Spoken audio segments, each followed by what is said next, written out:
చేపట్టబోతున్నాడు. 1-2 వారాల్లో ప్రాక్టీస్ మొదలు పెడతానని యువరాజ్ అనౌన్స్ చేశాడు. కీమోథెరపీ తర్వాత రోజురోజుకు స్ట్రాంగ్ అవుతున్నారని అంటున్నాడు.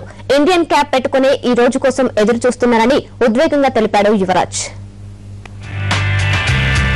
టీమిండియా క్రికెటర్ యువరాజ్ సింగ్ వేగంగా కోలుకుంటున్నాడు. క్యాన్సర్ కు అమెరికాలో కీమోథెరపీ ట్రీట్మెంట్స్ తీసుకున్న యువి ఈ నెల 9న ఇండియా వచ్చాడు. కీమోథెరపీ ట్రీట్మెంట్ పూర్తయి 5 వారాలు పూర్తయ్యాయని, ప్రస్తుతం మెడిసిన్స్ వాడటం లేదన్నాడు. రోజు రోజుకు స్ట్రాంగ్ అవుతున్నానని, 1-2 వారాల్లో ట్రైనింగ్ మొదలు పెడతానని అనౌన్స్ చేశాడు. సాధ్యమైనంత త్వరలో టీంలోకి రావాలనుకుంటున్నానని యువి తెలిపాడు. అయితే ఎప్పుడనేది చెప్పలేనన్నాడు. ట్రైనింగ్ కు శరీరం ఎలా సహకరిస్తుందో తెలియదని వివరించాడు.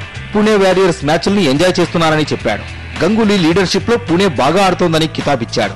వారియర్స్ టాప్ 4 టీమ్స్ లో ఒకటిగా నిలుస్తుందని ధీమా వ్యక్తం చేశాడు.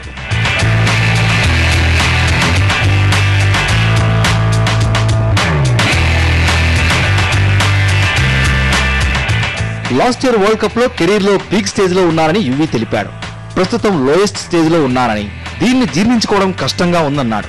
తనకు ఏమైందో అర్థం చేసుకోవడానికి 2 నెలల సమయం పట్టిందని వివరించాడు. క్యాన్సర్ నుంచి కోలుకోవడం తన జీవితంలో గొప్ప విజయమని అన్నాడు. ఇండియాలో క్యాన్సర్ పై అంతగా అవగాహన లేదని తెలిపాడు. క్యాన్సర్ బాధితుల కోసం ఏదో ఒకటి చేస్తానన్నాడు. అయితే దానికి సమయం పడుతుందని వివరించాడు. యువి కాన్ఫిడెన్స్ చూస్తే ఇండియా తరఫున ఆడటం త్వరలోనే సాధ్యమనిపిస్తోంది.